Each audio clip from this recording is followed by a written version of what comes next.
The Reptile Fight Club. Here we are, 2023. Not much has changed. Still me, Justin Julander, your host. And with me as always is the bruiser himself, Chuck Boland. What's up, buddy? What's up, man? The bruiser. When I was a kid, there was like a wrestler, and he lived in our neighborhood, but he fought he did I don't even know, it wasn't like WWF, but it was smaller. His name was Dick the Bruiser. It's what a horrible name. What a horrible wrestling name. Oh no. Yeah. Yeah. That's rough. Yeah, right. Oh man, well, it's a new year. New year. Happy New Year. We go. Yeah. We'll see who's got yeah, same to you. We'll see who's got the luck this year in the coin tosses. We'll see. I feel like it's waffled so back and forth for me that I do not believe in yearly luck. I think my luck is way more ebb and flow than year to year. Yeah.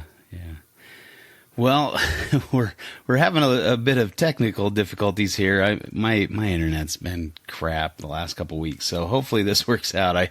I'm just kind of talking after I hear you say something, so hopefully it's a coherent stream and things work out. But yeah, excited to have a new year in front of us. I found out something kind of sad, rough. Now, I have this project, and I hatched out 3 individuals, and I popped them all, and they were male. And then, a couple years later, I went back and I checked, and wow, one of them was a female. And so I put him in or I put her in with the male, one of the males, the other 2 males, and at first they kind of were wrestling a little bit, same thing that happened to the inlands, and then they were just fine. So I'm like, oh, maybe they were just getting to know each other or something. So today I'm like, I haven't seen them lock or even really hang out in the same spot. So I pulled the supposed female out and probed again and tried to pop, and I got a big sperm plug out. So I do have 3 males. So that kind of sucked. Yeah. Doesn't that stink when you... Oh, go ahead. Yeah. So go ahead. I'm done. Nope. Not going to do it. Go ahead. So I put so that one was all bigger because I thought it was a female. So I've been feeding him up. But so now I put him in with the adult female. So hopefully I've had another male in there with her, and I haven't really seen much from him. He's a little on the smaller side. So maybe this larger male, after having been in a cage with another male for a couple weeks, will go for the female. So we'll see. But what a blow. I'm really think this project is kind of kicking my butt. I was really excited for this year, but see what happens. I feel like when you pop them young, man, if you do a good job, you double kind of confirm it when their muscles really haven't developed and they're really young, you're pretty good. Because I feel like when I try to go back, like after they're a little older but not mature, and try to probe them, man, sometimes they're just strong enough to kind of cinch on that probe and keep it from going it far enough in, and it just makes it hard. Sometimes it fools you. It sure does. Cause I double and triple checked, I was like, I was really excited because I thought it was a female. So I checked a couple times, but unfortunately, I hope this doesn't put a damper on the project, or I just really hope that female can get another clutch out, give me another clutch. Cause that would be the best thing I could get this year. So I don't know. Sorry for all the kind of veiled. I'm not ready to announce what the project is, but hopefully I'll have some this year. But we'll see. I'm a little. It sucks to have so much consternation over something that I know is pretty cool. It's just sucks, man. Sorry to hear that. Well, I got confirmed locks this week from that inland, the male that I thought was a female. Man, it's just plaguing me this year, I guess. So you'd think after this long I'd know what I'm doing, but apparently I don't. So I mean, I don't think you should take it that way. I think the lesson is that no matter how much experience you have, you can still, I don't take it like it's you that's like, it just happens. And I think, some of that bravado of like, well, if you can't properly sex a snake 100% of the time, you're an idiot kind of stuff is like, it's not true. It's not fair. Like even, some of the best missex a snake, like it happens. Yeah. So for sure. Yeah. It was just a bummer for that project. I was really hoping that was going to be the case, but what do you do? For sure. Well, yeah. For sure. I don't know. I mean, I've seen, I threw one of my craziest Eastern stems, females that I hatched out a couple years ago. That's got a really craziest weird looking pattern. or craziest acting? Looking, yeah, really nice, okay. Thin bands, almost like a zebra Stimson's, to some extent. Nice. I mean, still really reduced. I don't know that it's a simple genetic trait, but yeah, reduced pattern compared to siblings. So really beautiful. Would you call it nice reduced or busy? Stuff. Yeah. I don't know. Those those mean? terms kind of yeah. I know, right? Yeah. You're like probably probably more along the lines of reduced busy. No. Yeah, right. Like you're kind of like because like I think when I think of zebras, I think it's like I mean it's a busy pattern. It's much more busy, but yeah. I don't know. Whatever. So, yeah, but she had some pretty good size, and I thought I'll throw her in with the male, and they were locked up a couple days ago, so that was nice. And then those are the only 2 confirmed locks that I've seen, but for the amount of time I've been out there, like I don't know. Yeah, I've seen a few locks, and threw the blackheads back in together. I think I'm pretty sure I got an ovulation out of the female blackhead. So nice. More eggs on the way. All right, so round two for blackheads. Fingers crossed. You got round 5 or 4. Okay, yeah. All right, fair enough. But round 2 for hopefully if we're starting from the beginning, round 5, but. So did you made changes this year from last year, or did you make cage changes or breeding changes, or are you trying to make your changes kind of in the incubation stage? Well, I kind of thought that might have been the problem, is that I just wasn't introducing the male early enough, and that she was. Mm-hmm. Cycling and everything, but he wasn't getting in there and getting a lot of good confirmed locks. So I thought maybe that was part of the problem, why the eggs were so wimpy. I think still my incubation, missing something, so I need to have some more conversations with my Australian friends who seem to have no problem, hatching out blackheads. I don't know what my deal is, but, I think, And talking to Steve Crawford, like, man, that guy's really knowledgeable. He's bred just a ton of species. I think he has all of the Australian pythons, at least. Yeah. He's over there in Australia, but he uses like 30% water to substrate by weight, and I mean we use like 1-to-1 over here. 1-to-1, yeah. Yeah. And so I was backing it off a little bit with the blackheads, but not 30%, it was like more like 80% or, And where in Australia is he? Is it pretty dry where he is, or is it pretty humid where he is? Like, yeah. And in his words, he lives in the driest state in the driest country in the world. So, it doesn't get much drier than that. Yeah. And so, you think, well, if he's in tropical Queensland, but no, he's in like South Australia where it's very, very dry. So, yeah, I think, I might try that and see, if reducing that moisture level, and, I need to ask him a few more follow-up questions. I have this terrible thing where I ask a question and then I don't pay attention to the answer very well, and so then I have to ask it again and again until it sinks into my thick skull. But that's the way it goes, I suppose. Whatever it takes, man. Repetition is the builder of habit. So for sure, yeah. But yeah, it's interesting. Like, I don't know. I mean, if he's in a really dry place and he kind of keeps his media pretty dry, I'd be interested if he doesn't ventilate it. He still has a huge gradient.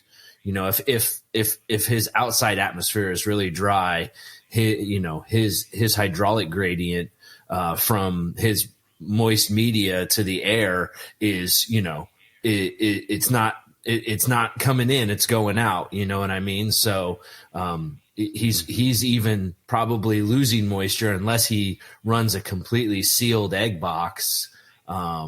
Which, to me, I don't know, maybe not, but to me, it's like you want air moving in there because, even a little bit of moisture in a stagnant environment tends to mold up, it can get kind of moldy pretty quick. So I don't know,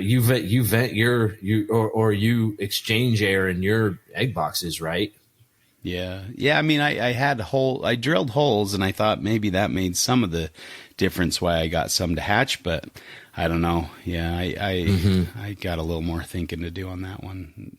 Conversations. Yeah. There's a lot of factors, and you look at like who's doing good with blackheads, and like where are they? What are their what are they doing? What environmental conditions do they have? What am I doing? What environmental conditions I have? And then I think the other part of it is a lot of gecko people and a lot of monitor people really say, well, the condition of, the female has a lot to do with the strength of the eggs and things like that. And I think we as snake people, as snake breeders, we look at that like, yeah, she needs to be in good condition to breed year to year. But I don't think we think about good female condition as far as, vitality of the eggs, even before, deposition. So definitely like it could even be factors that, are, even before, eggs ever hit the ground, Yeah, that's true. Lots to think about. It's lots to think about. It's never a done and dusted, with reptiles. No. There's no always way, something man. else to learn, and always an improvement you can make. And unless you could teach snakes to talk English, you're guessing, bro. You're guessing, trial and error. Yeah, for sure. Well, I don't know what's going on your end with the reptiles. You got the diamond enclosures built, or are you still working on those? Oh yeah, diamonds are done. They're outside. I mean, so I have not put in any secondary heating for them. They have been out. It's been raining and probably, upper 40s to mid 50s, and they're just out all the time. They're not. My coastals are all out. Like they're not bothered by 40 to 50 degree weather at all. And I was a little concerned with the diamonds at first because of the wet weather and some of the suggestions from one of the Aussies that they do fine, just don't let them get wet. So I've got a nice big roof on top of their enclosure. So, it's got a good overhang so they're not getting direct moisture onto them or anything. And, knock on wood, they've been doing great, man. So we'll see. I think, all goes well. Things look pretty good with the coastals again. So they may go again this year. Which is, I got to get my budding gear and see if anybody wants last year's clutch. They're starting to color up and look pretty nice. So, I just been holding on to them. So I don't know. I just like the idea of giving, showing people like, I don't want to hold on to it too long. Cause it's like, hey man, part of it is raising your own snake. Right. But the other part of it is like, hey, I want to kind of know where this is going. And I think, some guys have been breeding carpets for a while, like, oh, that's going to be a nice snake. But, people who don't, maybe they're, maybe they're not quite as, maybe they haven't seen enough of them color up to know, like, oh, that's going to be a nice snake. So having something that's a little more colored up is kind of nice. So I don't know. Anyway, I always do this crap, and now it's winter and I can't really ship, and I've got a bunch of snakes, and now I'm like, oh, I should have. What was I thinking? But yeah, once it warms up, I'll get those, get those up and see if we can get some snakes into people's hands. So. Yeah. And we'll see how the Tracy are doing. They're things are good. I kind of took Shane's cue and have been kind of spraying and spiking their humidity levels and letting them drop off and spiking their humidity levels.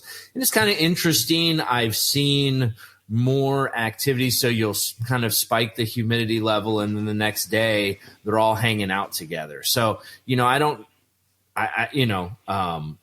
again, like the other times that they bred, most of the time they were, the male and the female would not be visible in the cage. They'd be in the nest box or something. So I didn't really see what was going on.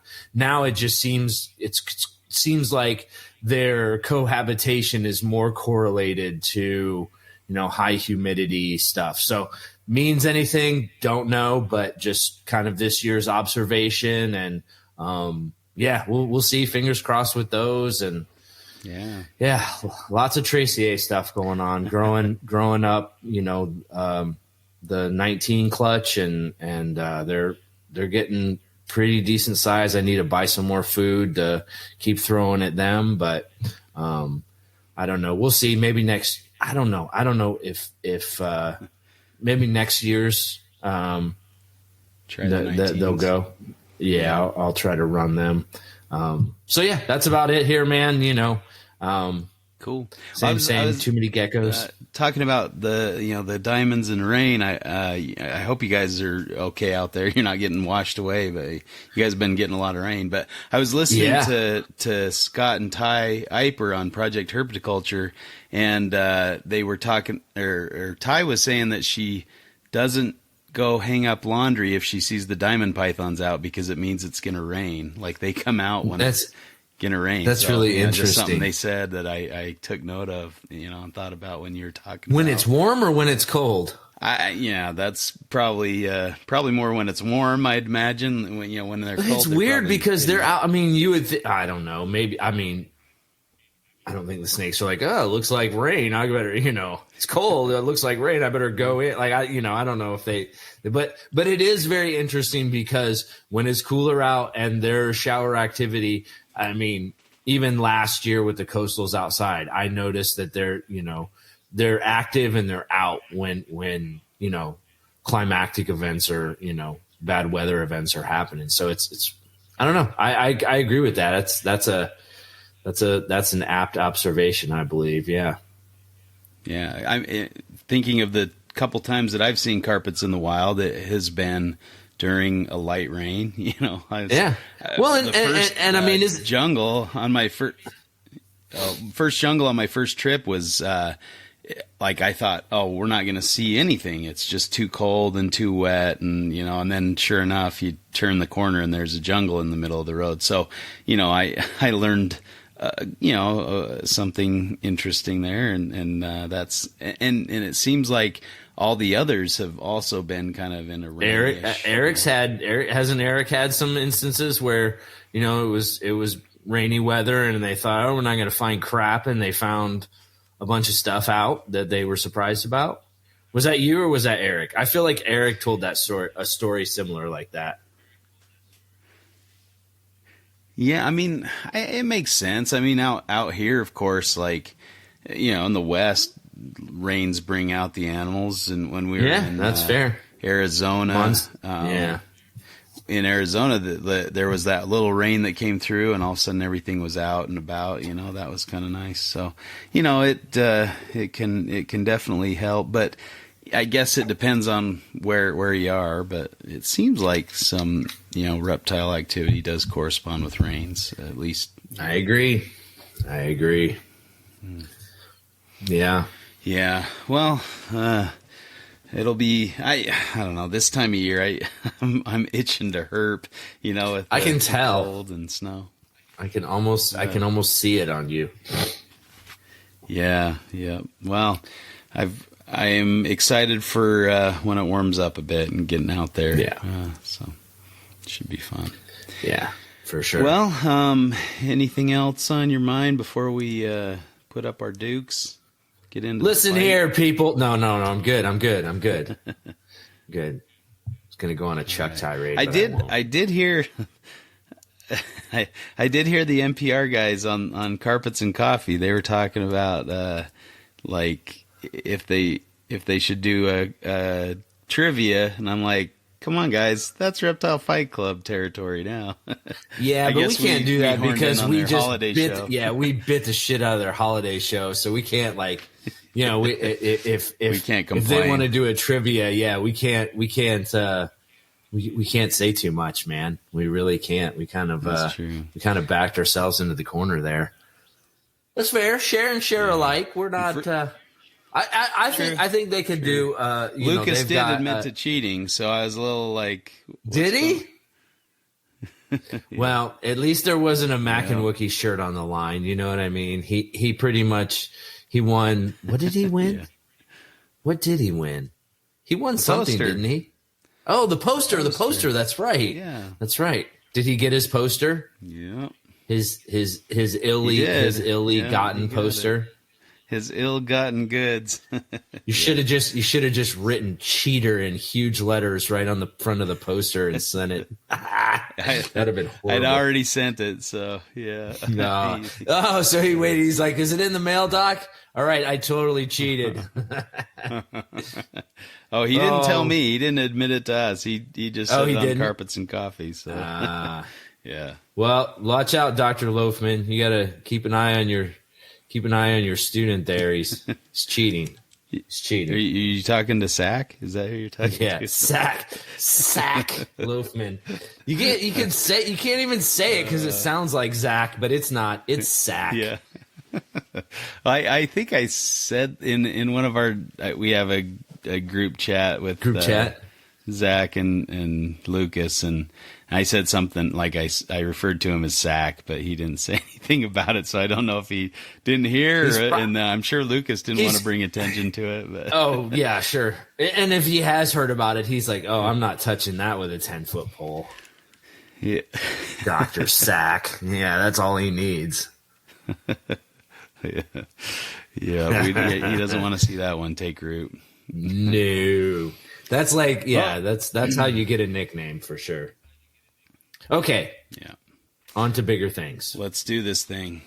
All right. What is this thing? Today, we're going to talk about. So I don't know. This one kind of came to me while I was listening. I think again it was the Ty and Scott Eiper episode on Project Herpetoculture, but they were talking about how, they haven't been able to go out and herp as much because of their collection. I've heard a lot of people talk about that, like, oh, I'd love to go out and herp, but my collection's too big and I can't go out, and those kind of things. So I thought, is it really a good thing to have? How big of a collection do you need to have? Is it a good thing to have a big collection? So I thought let's talk about collection size and kind of debate the pros and cons of both sides of the collection size issue. And I think we're kind of maybe coming at it from, I think you've got a pretty manageable size. You don't have a huge collection, and I don't think it's taken up, a majority of your time or anything. And I think I've maybe got a little bit too large of a collection for me. I probably could stand to reduce it a bit, and I have a little bit. But so, I thought that would be a reasonable topic to cover today. So let's go ahead and flip a coin. What do you say? See who's got the luck streak this year. Start us out with. So, tails. You got it. I got it. Okay. Yeah, you got it. Yeah, I mean, starting out the year with a win.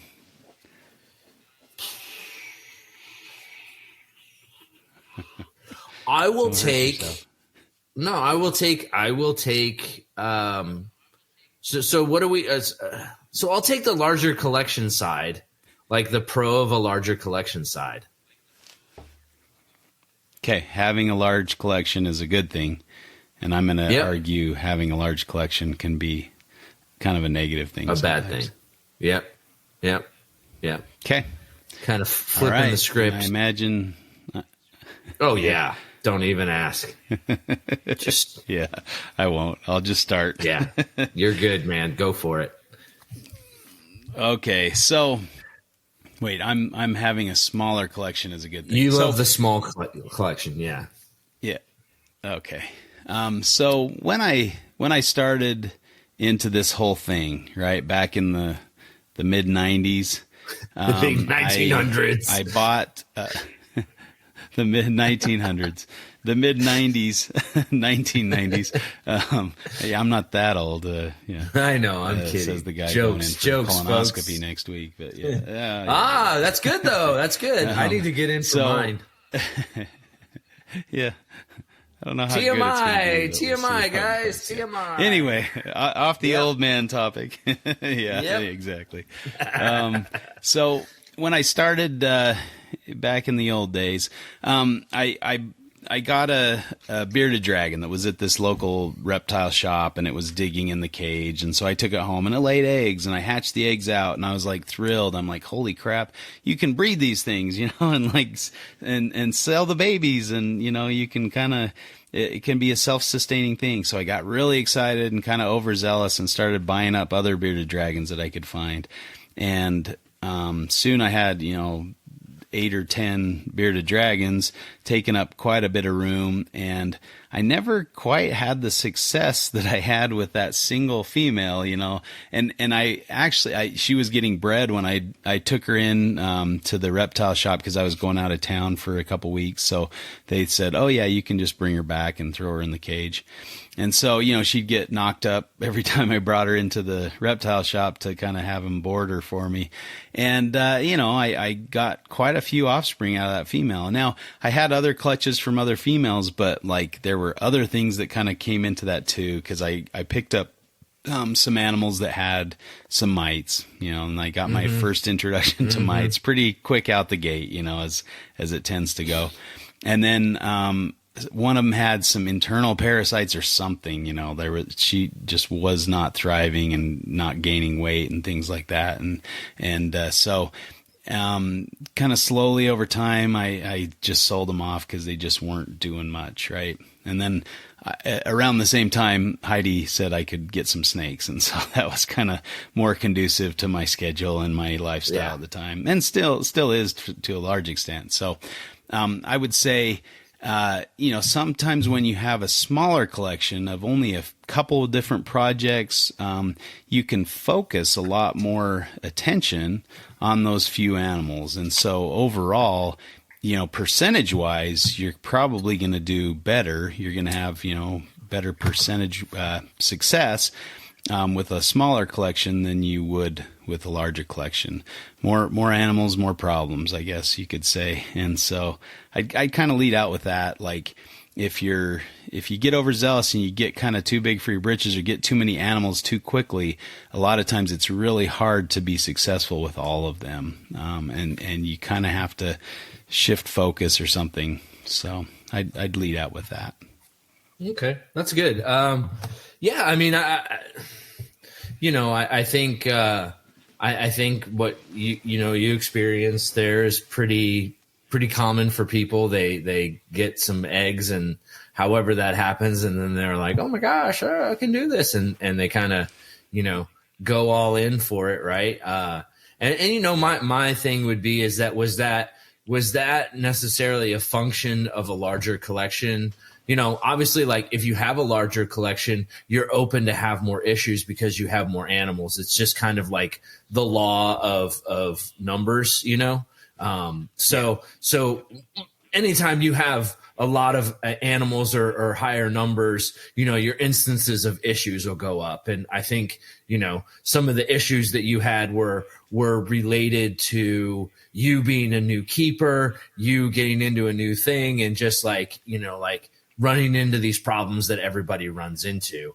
But, by and large, like, I think if you listen to like Ron St. Pierre, he'll say like, yeah, if you want to be successful with a group, the best way to do that isn't to go 1.1 or 2.2. It's to go like 10.10 or, to get a big group so that you can work, because like you said, not every animal is going to be a great breeder, and if you want to have a viable project, you really need to work on, it's a numbers game, right? And that kind of pivots to the idea of the goals. Like, what are your goals as a keeper? And if you're interested in, being a semi-professional, professional breeder, then your goal should be to have a big collection. And having a big collection in a lot of ways drives your lifestyle. So,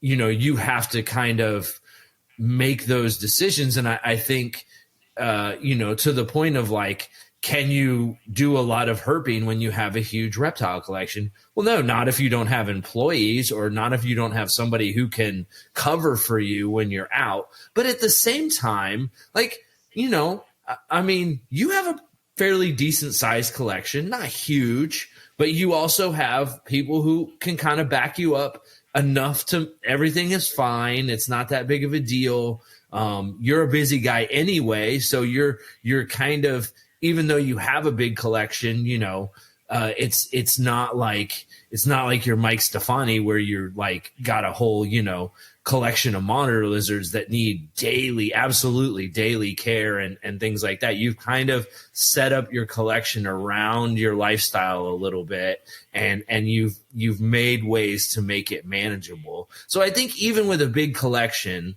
and especially if you're doing it in a professional setting, but I do agree, like, you can get to a numbers point where it's like you just have way too many animals to walk away from.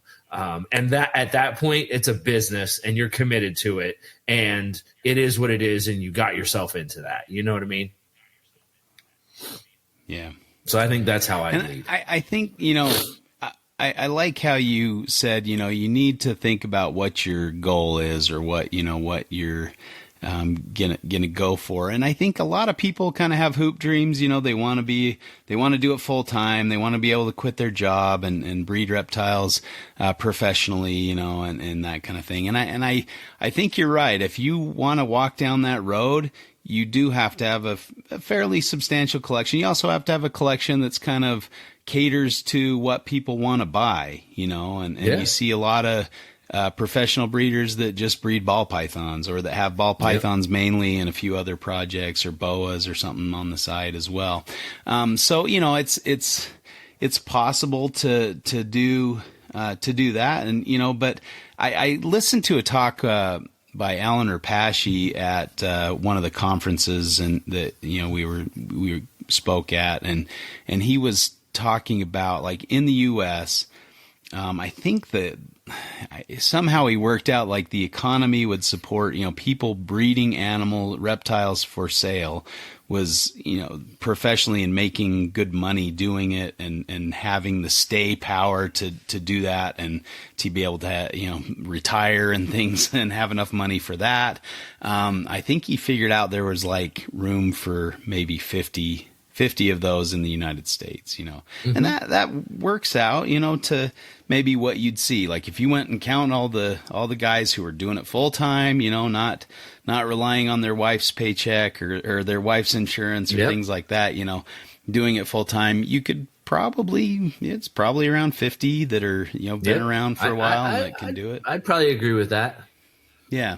So, and I mean, his point was he was talking to an Australian crowd, and in Australia, they have 1/10 of our population. So he's like, in your country, you probably have the population to support 5 professional, reptile breeders or whatnot. So, and I think, if we kind of understand that, and like, I look at it and I think I don't ever want to be a pro breeder. Like, I think initially I probably had some of those hoop dreams thinking, oh, that'd be nice to retire and do this. But I'm to the point where now it's like, no, that doesn't have any appeal to me. I don't want to have to sell animals to feed my family. I have a good job, and I can keep reptiles as my hobby, and that's been a really nice arrangement. So I think, look at it realistically, like, because a lot of the pro breeders too, they do have a large collection, and they are mostly busy online selling animals, or, going to shows or things like that, which, has its benefits and can be a great life. But it's also, like you said, it ties you down and it keeps you there, especially, if you start getting employees, then they're the ones working with the animals, and you're the one handling the, online or managing the overall kind of big picture things.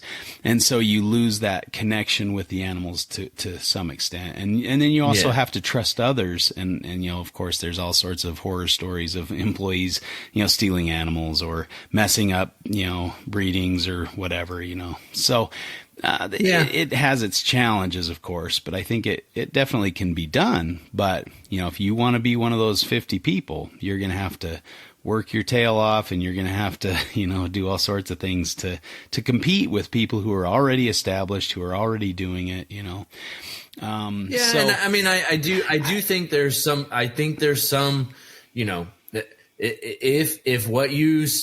what we're talking about is strictly breeding reptiles to make a living, I think Bill Bradley comes to mind. I think Ari comes to mind, where they've obviously have a collection that they're building a zoo with, or they have a collection that they do educational stuff with. So it doesn't necessarily, and so, like, I know Bill's does not care about pairs of animals, but he cares about having a nice diverse collection that he can kind of illustrate things to kids that to try and make his point about colubrids or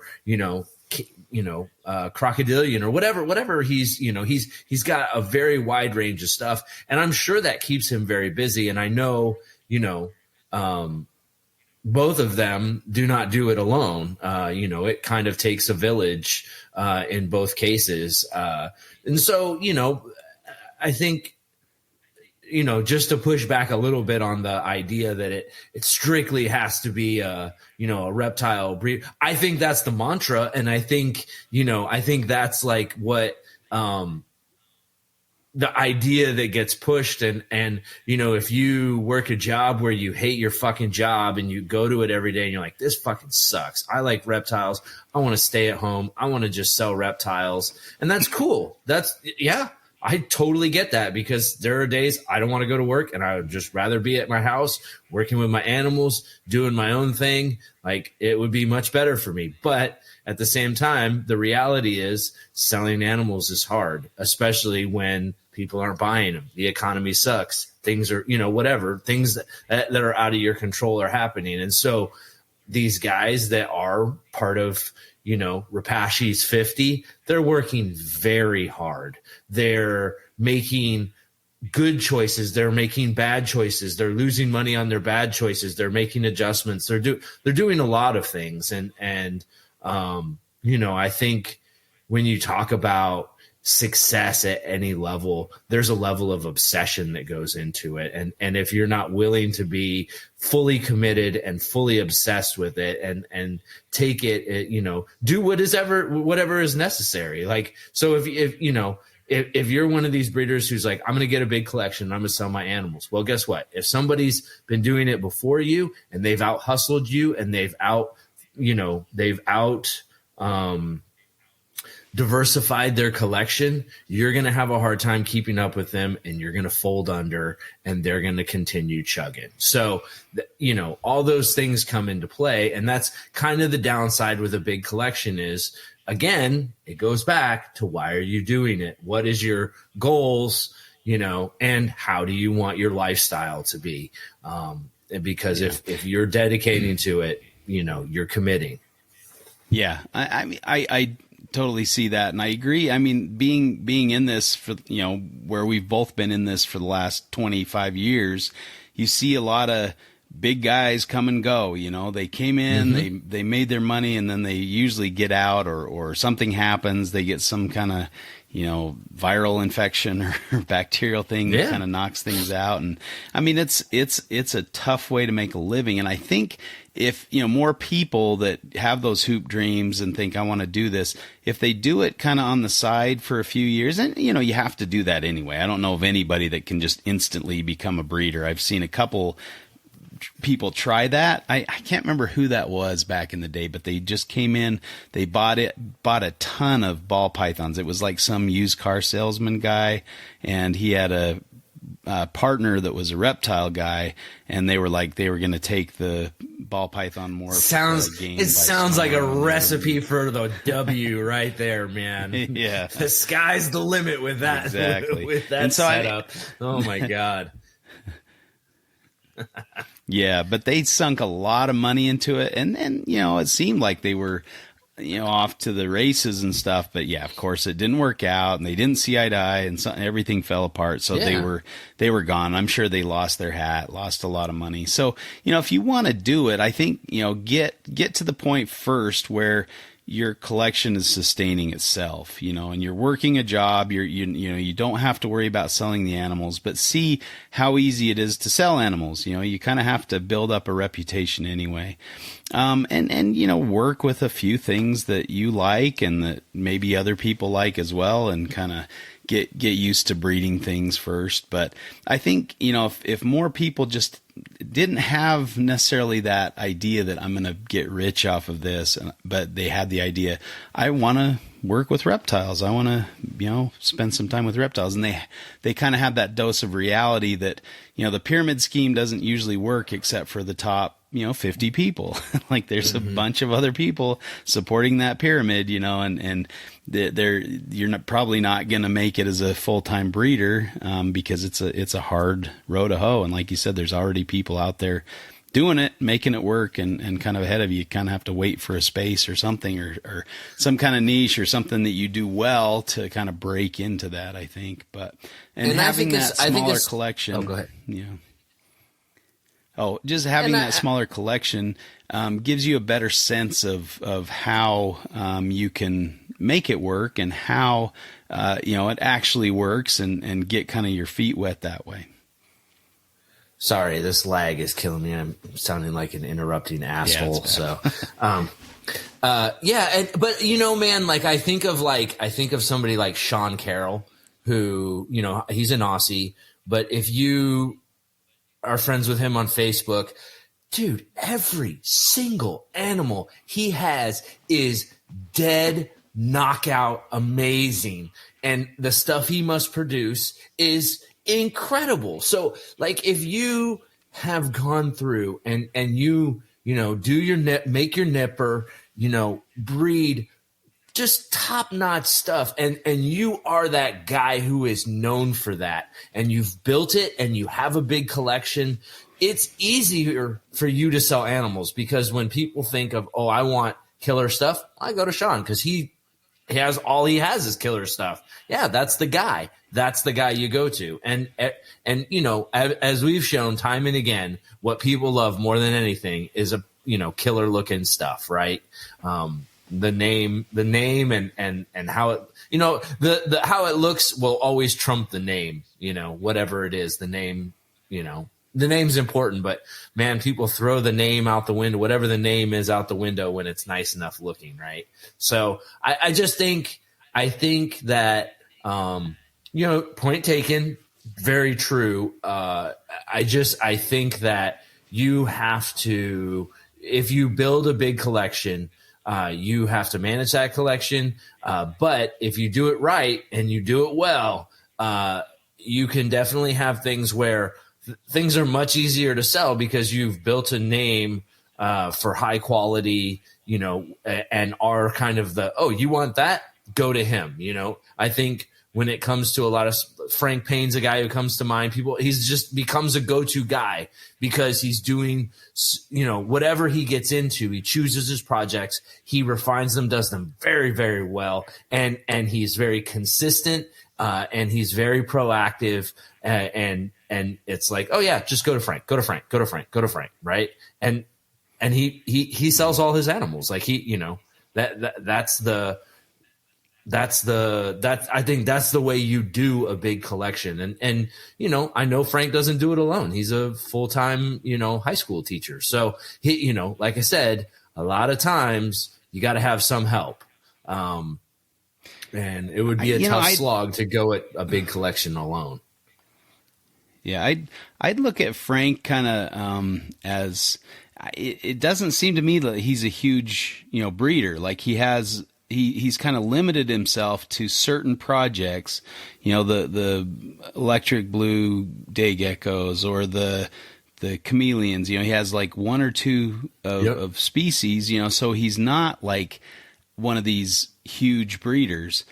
So I would definitely put him in the small breeders selection. And I think that's kind of the point is he's kind of found that nipper. He's found the things that, that needed maybe some help and attention, that he knew they would be popular if they were just captive bred and healthy. And he has, a decent number of a few projects.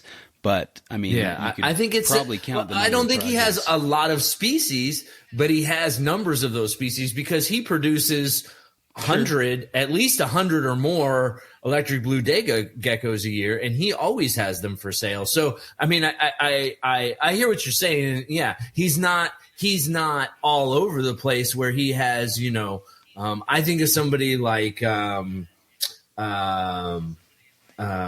Bay Serpentarium, Great Basin, Joey. I think Joey has a lot of. He's got a very wide, deep collection, right? That lot of stuff. He's super busy, whereas Frank probably maybe more focused, but has a lot more animals. You still got to clean all those cages. You still got to do all that stuff, right? And both of them don't do it alone. I guarantee it. Yeah. Oh yeah, yeah. Joey, I've been to Joey's place a couple times. He's got few employees. His family's there pretty much full time, unless the kids are in school. But yeah, his wife's helping. He's working out there all the time. He's got a couple full-time employees, and he's got a couple warehouses too. He's got a big operation going, and he's kind of moving towards that. The more of the zoo display type thing rather than necessarily just breeding and selling animals. I really think it's, it definitely is kind of a hard avenue, hard road to hoe, especially when you're competing with imports and things like that, where they can just undercut you all day. And it seems like the majority of people just haven't been educated on, the difference between captive bred and wild caught. And frankly, probably most of them don't care because they just want a quick pet that's not going to be around a long time so their kid stops bugging them, that kind of thing. So they'll go into PetSmart and buy a, whatever snake or lizard their or kid's they'll spend the money in. and something will happen and they'll say, I don't know what it was, but yeah, that was cool, but I'm not doing that again. Like they move on from it because of the bad experience. Mm-hmm. And, I'm hoping that will change down the road. And I do think, it seems like a lot of the, some of those big breeders, Barchek comes to mind, right? He's a very public example of that, where he had a huge collection and he kind of was some of the impetus for a lot of us thinking, ooh, how cool would that be to just have row after row of these rack systems and all these animals, and that kind of thing. And he's moving away from that, and he got rid of a lot of those rack systems. Now he's doing mostly display and zoo and reselling other people's animals and things like that. And that's fine. I mean, it's kind of the progression, but he's definitely making a lot more money doing YouTube than he was breeding and selling animals.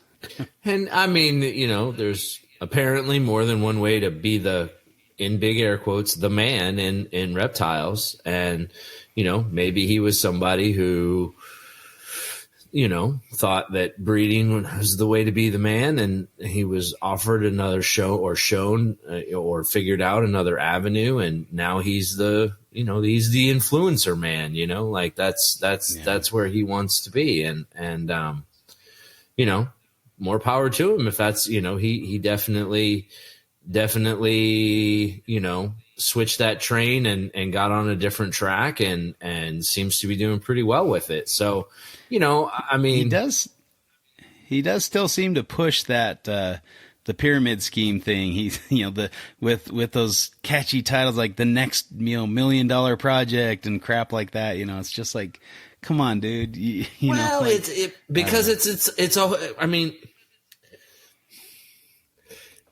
pyramid scheme is kind of that like self-fulfilling prophecy. Even if you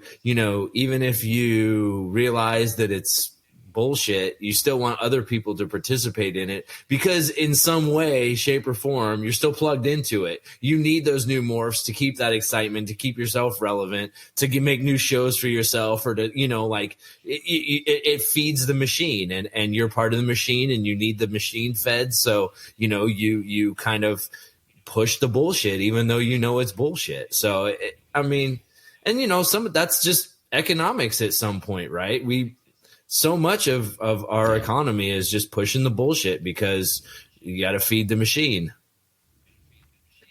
And I guess if I think about it, that's probably the main reason I didn't want to go down that path, and why I, think I need to thin out my collection a little bit is because I never really, I'm not a good salesman because I don't want to push somebody into something that they don't want to do, and I think a lot of time I've seen a lot of the big breeders, they kind of do some sketchy things here and there, because they need to sell animals to feed their family, so it's like, there are a few examples of upfront and good, breeders that are doing it the right way and aren't trying to, swindle people and things like that. But that's kind of few and far between. I think of Ron. Ron he seems like he's just doing it the right way and has a good sense, about him. But he'll also be the first to admit that, like, he's saying that, when he touches a project, it kind of dooms it, a little bit in his hands. But then as soon as he sells it off, it does fantastic. So he's gone through a few of those projects where other people. That's more towards how Ron operates, right? Like Ron is more of a process guy. He's not a business. He literally is I'm here for the counterculture. I'm here for the process. I'm here for the development. I don't like the money side of it, but I got to make enough, it's like at some point it's like, I've done so well with this. I need to make enough money. And I think now he's kind of transitioning into, into projects where he's going to make some money off of it. And good for him, man. He should, he's contributed so much and worked so hard and, he's helped so many people get plenty of money in their pocket from his efforts. It's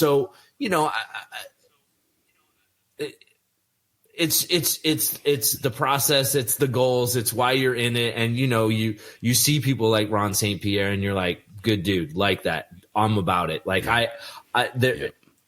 I don't know. He's just so on my flex of like the reptiles being a counter. The more I listen to him talk and the more I think about the way he views things, the more I'm like, he's a fucking 100% right. And the things he hates about the industry, I fucking hate about the industry. And it's like, I think everybody can hear the ringing of truth in what, he's like the guy who speaks the truth, because he's been there, he's done that. And, he walks the walk, talks the talk.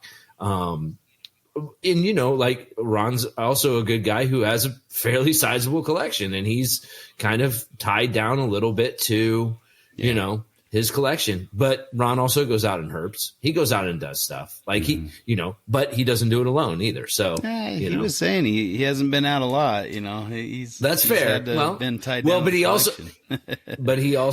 also self-admitted that there's a part of him that walks away from reptiles when they're down, and he has a whole other, he does a lot of gaming and stuff. So he has, and that's the other thing. Like, and I'm experiencing that too, where I'm getting older and I'm like taking my health more seriously, and I'm trying to do more things. I started doing like mixed martial arts and, trying to go to the gym, and I've just been going as hard as I can on that. And my animals haven't suffered just because my collection is so manageable. But, again, it's like you have to be able to stay healthy for yourself. And I do agree with you that sometimes if you're, if you haven't worked out how to do that with a big collection, it could definitely get the better of you. And it's just not worth your health and your happiness and your, your peace of mind,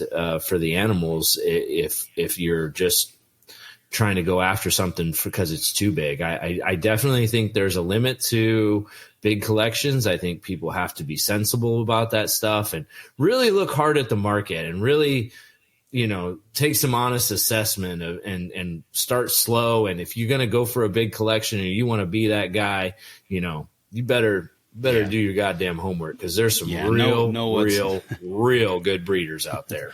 Yeah, know what's waiting for you, on the other end, because I think we like the glamour of it, but we kind of gloss over the road is paved in snake poop. You gotta do the kind of rough stuff as well as the glamorous, producing the world's first or having a great season and things like that. But I don't fault anybody for wanting that. I just think let's have a more realistic approach. Think about, is that what you really want?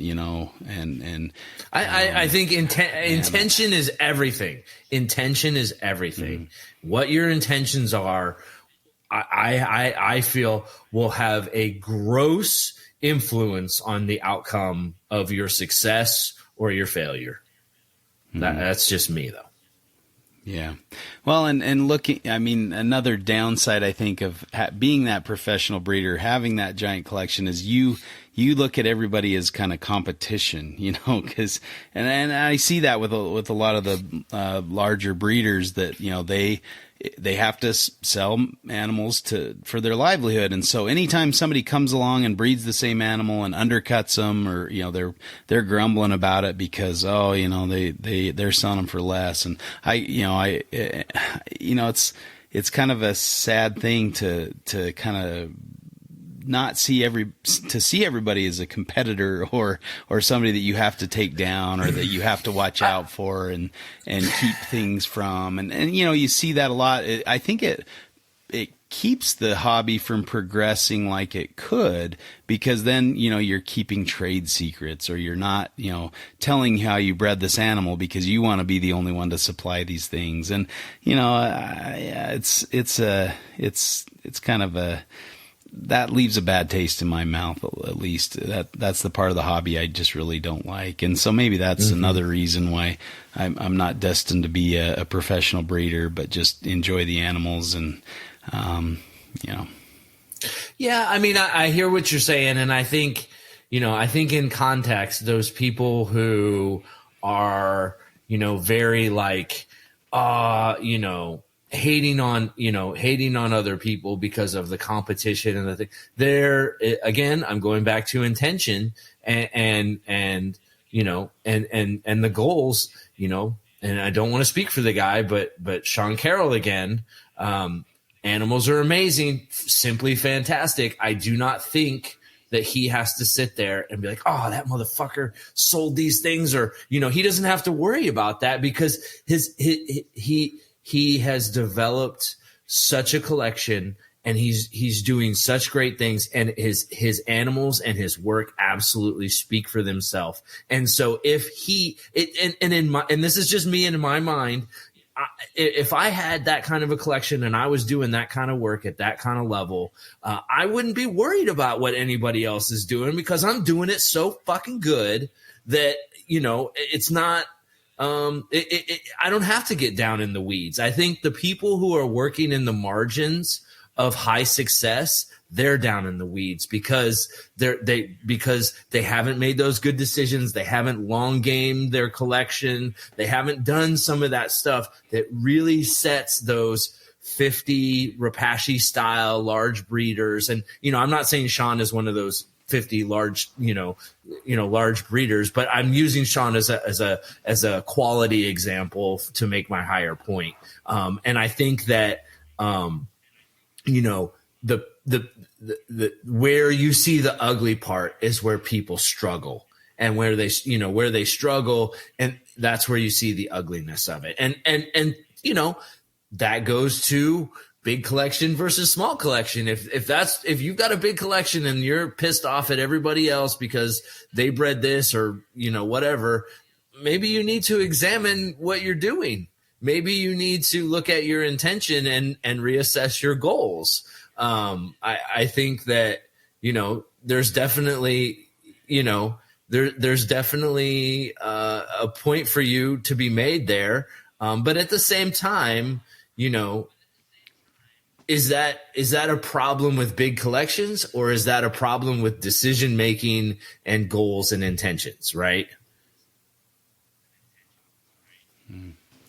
Yeah, I'd like to kind of go off of what you're saying about Sean Carroll and the quality. A lot of times when you have to just pump out animals to meet the need or try to pump out animals to have enough to feed your family, things like that.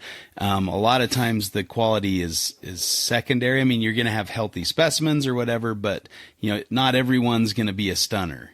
And that's kind of sure. The trick. And especially, I guess, if you're wholesaling or selling to, like PetSmart or Petco or something like that, maybe it's not as big an issue, if you're selling and maybe you hold back the very, very best ones to maybe Sean Carroll is, selling 80% of his stuff, to some pet store and then just having that 20% that's just marvelous. And yeah, but I don't think, I don't think in the law of numbers that bad works. way to do it. Yeah, but so, if your breeder stock is of the absolute highest quality, then the percentage of those babies that you'll get versus if you have an average quality of a breeder stock, in the numbers, in the percentages, I think you'll get a higher percentage of higher quality animals, which leads to, more in number, more higher quality animals going out into the market. Yes, in a carpet clutch, you're always going to have, animals that aren't quite as nice or, not every animal is like the Quan or like the stellar animal, but the higher the quality of the breeder stock, the higher the quality of the offspring. And we've seen that time and again. So sure, but yes, you still your get point a is percentage made. of them, Your point is made, but that's an issue that whether you're the best breeder in the world or the worst breeder in the world or the biggest collection or the smallest collection, you still deal with that. You know what I mean? Well, that's a universal thing. Yeah, regardless of what he does, we have it in our minds that he's got the best stuff, and I think that's kind of the goal you need to have as a large scale breeder is people need to think of you as the guy for this or that or the other, and it's hard to get there. Would you disagree with what I'm saying? I mean, you see the quality of his breeder stock. No, yeah. And do you disagree with the idea that along those same lines, as soon as you sell any of that highly refined, beautiful stuff, you've just created somebody who can sell the same stuff that you do. You know what I mean? So that's kind of where you get people saying, well, I'm going to sell a male or I'm going to, sell these as normals, even though they have the gene, that kind of thing. I'd rather take a loss on that rather than create competitors. And you see a lot of those kind of things that go on in the hobby. I agree with that. But at the same time, how did Andrew Hare ever have problems selling those hair jungles? I mean, he was doing different pairings from highlighter, and he had I mean, so like even though so many of those jungles went out, and everybody had hair jungles at some point, or what, like there was a lot of people out there with them. Did he ever have problems selling his stuff? No, because he got known for that stuff. So people went to him for those things. And could they get him elsewhere? Sure, they could. Did some people? Yeah. But I think by and large, the people who become well known for things, they're in their nipper, and people know them for that. And if you could show me example after example of people who, sell off their high quality, offspring from quality breeder stock, and then, they're out of business because of it. I know we talk about that, and that's a factor. Yes, I get it. I understand you're selling to your competition, and so it makes the market harder, but that's business in some respects, right? Like if other businesses can get the same type of stuff that you have. Where is Andrew here now? Well, and again, that goes to your point. Where are highlighter jungles?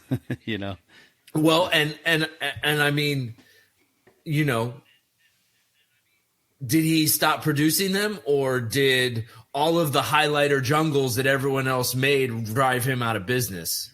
I would say he just stopped breeding.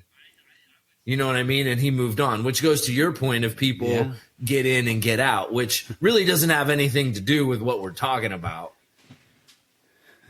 Well, I would say if you have this, golden goose, and you're producing these jungles that everybody wants and loves, and so why aren't you still doing it? If it was a working thing, a lot of times things go wrong, and you have to have kind of a big base. If you don't have the staying power and the projects, multiple projects that people want, one project usually doesn't cut it, and that's why you see a lot of these kind of flash in the pans. They were really popular for a couple of years, but then where are they now, and where are those animals? I don't ever very rarely reptiles see are hills and highlighter valleys. Jungles. Sure. Yeah, all reptiles are hills and valleys. So, the fact that when you hit a valley, and whoever that person is like, I'm out. I did it. I made my money. I'm out. Okay, cool, man. Cool. The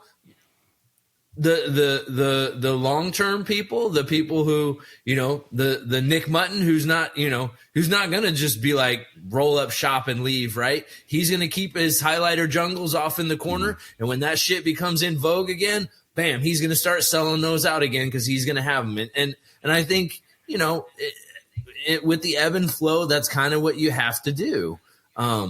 And part of having a big collection is holding on to those things, taking care of them. Like, even when they're not in vogue, that's part of the hard part. And that's why you see so much turnover, is people are like, well, crap, man, now I have these animals that were really popular, and now nobody gives a shit about them. So I'm out. I'm not going to feed all this stuff or whatever. And it's like, okay, you didn't understand what you were doing. You didn't get, you got the game twisted. Like, that's not how it works. It runs in cycles, and if you're dedicated, Nick's dedicated, he's not gonna roll up shop on a project and just stop doing it. He may, not put animals together because he's having a hard time selling them, but it doesn't mean that he just rolls up and quits keeping.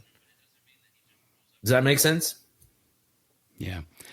Yeah, I agree with that, and I guess that was my point, right? Is that you have to stay on top of the game if you're going to play the game. If you're going to be a professional breeder in real time, you have to stay on the cutting edge. You have to look for the next big project. You have to keep spend money to make money. You have to keep the new genes coming in, and you have to produce nice examples of those. You can buy all the nicest stuff, and a lot of times that front end first produced morph is not as nice as it's going to be after a few generations in your customer's hands, or hopefully in your own hands. And, with some projects like Nick's a great example of that, where he kind of cornered that Brettles market, and he has all the latest, greatest. He spent a lot of money to get those, but now he's producing things that people can't really compete with in some ways. I mean, I think he had a couple projects that popped up in other people's hands that, were unanticipated, but, but he has to kind of strategically, work that out and figure out what's going to be cutting edge, what people can't compete with him on, and what he can be the guy for. Because if you're buying a hatchling from Nick, Brettle's hatchling, it takes 4 or 5 years for that thing to be able to produce offspring of its own. You're not catching up to him. He's 4 or 5 years ahead of you. And this isn't, being a professional breeder or being a breeder with a large collection, who's trying to sell animals, to feed their family. It's not just breeding snakes. It is a whole, it is a chess game. It's a giant chess game, and it's a moving target. So if you're going to be that guy who, all right, this project's no longer going to be viable for me, I need to get out. You need to know when the getting is good and when to move that project out and when to move on to the next thing and what that next thing's going to be. And you really need to have your finger on the pulse. And that's hard to do. It's hard to do. Yeah. Yeah, but it almost takes a crystal ball type approach to do that. So, I would say, like, from, at least my perspective, having a smaller collection is more enjoyable. One, you can leave it, to go away, and it's not too hard for somebody else to come and look after it. Or two, you can take a step back and not have to sell an animal. You could sit on a whole clutch or two, every year, and it's not going to hurt you much. Or if you're not financially in need of selling those animals, you can see how they grow up, see what they turn out to look like. You can take your time with them and pick your holdbacks over a couple years. It just seems to be more enjoyable. You can also provide a better environment, more enrichment, different things for each animal, when you have a smaller collection versus a larger collection. And so I think, a lot of times, people just kind of gloss that over and see, okay, well, I can keep 50 in this rack, and, then I can produce, several hundred from those 50, and they just kind of get the money, stars in their eyes kind of thing, and they forget what this is about. And, this is about, the love and the passion for the animal. And again, I do think there is a balance, and you can achieve that balance. Again, I think of Ron St. Pierre and his outdoor caging and the large, extensive caging that he makes. And if it didn't work, he scraps it and makes another one. He doesn't just try to ram stuff into stuff that doesn't work. So, he's a really good example of that. So, there you can achieve that. But it's difficult, and it's a long road. I would agree with that. And I think you can get both, right? You can get people who provide enrichment and who really do it right with their enclosures and their animals and doing right by the animal. But acknowledging that, in the mantra of got to have a big collection, got to be a big breeder, that tends to fall by the wayside. And people who would, really put a lot into the enrichment of the animal are not in the majority. So yeah, I'd kind of agree with that. But say, it's not always the case. Yeah, that's for sure. Well, have we beat this topic to death? You got anything else to add? The horse is on the floor. Okay. I don't know if it's the lag, but I think we've come to an end of our discussion here. Have you listened to anything good lately? Any cool things in herpetoculture that have come to your attention? Man, I have not. I have been horrible, and I have not listened to really much. A lot of the podcast took a break over the holiday period. Yeah. And I got John. I listened to a non-reptile related podcast by John Bernthal, who is the guy who plays the Punisher. and he's got a podcast. I listened to him on Rogan, and was just really struck by what an interesting guy. You kind of look at him and he's like the tough guy, I think he's from Boston or out east, but he's kind of that tough, Bostonian, New Yorker kind of Philly guy.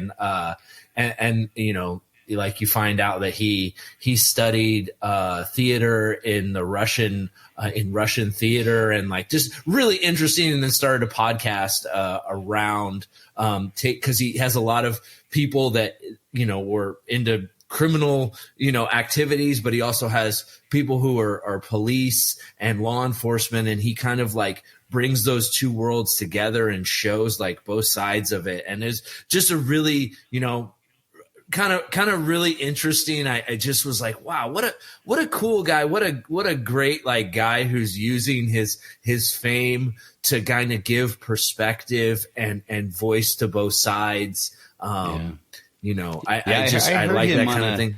I can't remember if it was like Conan O'Brien or somebody like that. They had him on, and I really enjoyed his backstory and some of the things he was doing. So just super interesting. So yeah, unfortunately, I have not really been on the reptile tip as of the past couple weeks. So need to get my butt back on the horse and make a significant contribution to the what's new in reptiles for the next episode. I'll do better, Justin. I'll do better. I really enjoyed a episode of Project Herpetoculture with Jordan Russell, if you remember. Oh, nice. Old Jordan, he, of course. It was really, really cool to hear his perspective. I think he's pretty on the ball with a lot of things, and he spoke at that Herpeton a few years back. And but yeah, I've kind of it's been interesting to watch his progression and stuff like that. But it was cool to listen to that. Yeah. I don't know. And that was on Project Herpetoculture? Kind of take. Yeah. Okay. Phil Leitz and Roy Arthur Blodgett. Yeah. They've got a really good show there. They're coming hard, man. They're like that. Really. Yeah. I like that philosophical, like the kind of the aspect that they bring into their show. I was talking to a friend. He's not too excited about that. He kind of likes more of the give me some information, give me some some stuff I can use.